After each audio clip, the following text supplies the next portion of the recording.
बिस्मिल्लाहिर्रहमानिर्रहीम। अज़ीज़ तलबा व तालिबात, अस्सलामु अलैकुम वरहमतुल्लाहि वबरकातुहू। आमोज़श ज़ुबान फ़ारसी के सिलसिले में दूसरा सबक लेके मैं हूँ प्रोफेसर खिज़रबाज़। आज हमने इस सबक में सीखना है अल्फाज का जुमलों में इस्तेमाल। अल्फाज का सादा जुमलों में इस्तेमाल हमने किस तरह करना है। दो लफ्ज़ हमारे सामने हैं, एक है ईन और एक है आन। ईन करीब के लिए इस्तेमाल होता है और इसको इसमें इशारा करीब या इसमें इशारा नज़दीक कहते हैं, और आन दूर के लिए इस्तेमाल होता है, इसको इसमें इशारा दूर या इसमें इशारा बईद कहते हैं।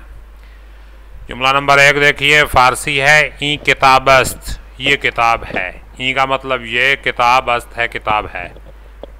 ई दफ्तर अस्त, ये कापी है। ई कलम अस्त, ये कलम है।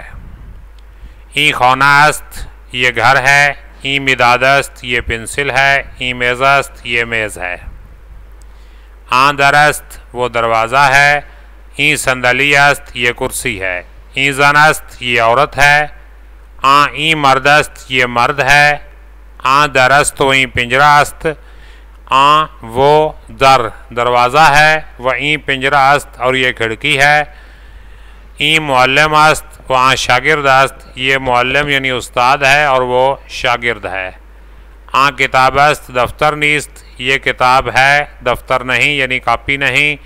आ किताब हामिद अस्त, वो हामिद की किताब है। अब देखें, नीस्त का मानी नहीं है, अस्त का मानी है। बड़ी सिंपल सी चीज़ें हैं, तो मश्क इसकी है मंदरजा बाला फ़िक्रात को याद करें। एक बार फिर देखें, यह सारा ई करीब के लिए इस्तेमाल होता है, इसका मानी है ये। आ दूर के लिए इस्तेमाल होता है, इसका मानी है वो। अब देखें, ई किताबस्त, ई ये किताबस्त, किताब है। अस्त का मानी है, ई का मानी ये, किताब किताबी होती है।